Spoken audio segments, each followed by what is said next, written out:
Thanks, LaSalle. Good afternoon, everyone. It's a real pleasure for me to be here. My job today is to walk you through a little bit of background on how we got where we are, and then let you hear about the progress that's been made, especially in this past year. Tomorrow, we'll talk a little bit more about where we're going from here. The first meetings of the National Dialogue on Cancer were challenging as we tried to figure out what we would be as an organization, what we could and would do. And just because we collectively brought hundreds, please recognize it was collectively, hundreds of years of experience to the table, does not mean that we were able to avoid the struggles of being a young organization. People took a risk. You heard the names of some. Many were patient, and they committed time, talent, and resources to pave a pathway for collaborative progress. The fundamental shift in vision was from dialogue among leaders to actions with colleagues, commitment to big change to a sea change.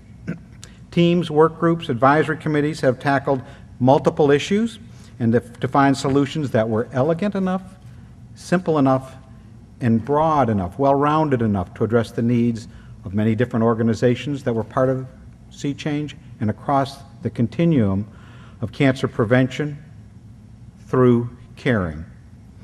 We're also here to engage more fully in initiatives that have progressed substantially, but they still have far further that they can go and far more that they can achieve. This afternoon's session is intended to be a series of conversations, not presentations.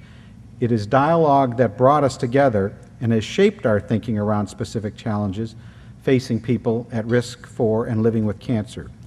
Dialogue remains important, but our collective action with these initiatives and their outcomes is the key step in achieving the impact that we desire.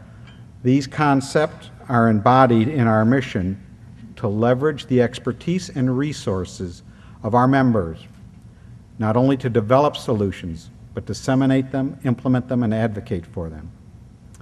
In keeping with this being the 10th anniversary of Sea Change, today we will reflect on our progress. We'll recap the current status of several initiatives and illustrate how these efforts are being put to work by our members. We'll highlight opportunities for further involvement. We'll highlight 5 major initiatives, followed by some brief updates on other initiatives. What you'll hear about are initiatives that reflect the work of Sea Change community and members over this year. Each initiative makes a unique contribution to the field, as Sea Change must. It is not merely to be additive to the work of others. A summary of all the initiatives will be found and can be found in your meeting program book with reference to the work products and the staff person to contact to learn more or become personally involved or to take them back to the organizations that you help lead so that your organizations can also help lead these issues. As we move through the afternoon, please be brief in your comments so we can accommodate as many participants as possible in the conversations.